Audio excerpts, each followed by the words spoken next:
C'est une initiative de la ville de Nice qui s'est immédiatement positionnée pour accueillir les enfants des familles sinistrées de nos vallées.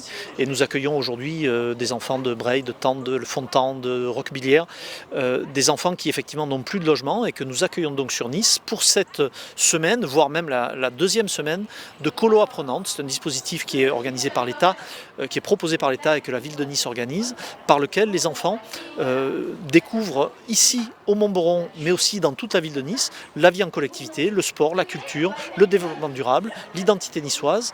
Nous les amenons en visite. L'objectif, c'est vraiment de redonner un peu de joie dans cette période extrêmement difficile pour eux.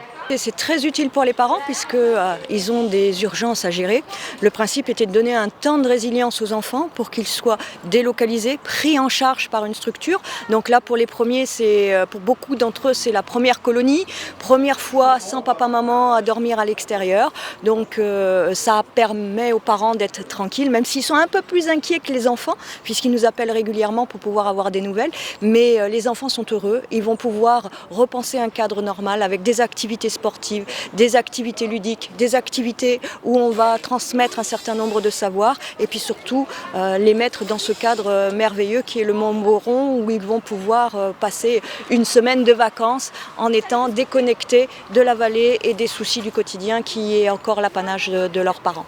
Et ça, c'est une volonté que nous avons voulu mettre sur la ville de Nice. Ce matin, c'est un jeu de piste donc qui a pour objectif la découverte et apprendre éventuellement quelques petites choses, que ce soit sur Nice, que ce soit sur la nature.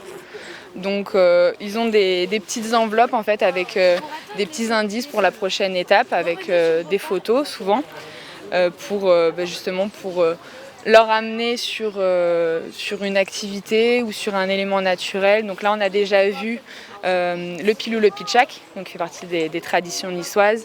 Et la prochaine étape, ce sont donc les oliviers.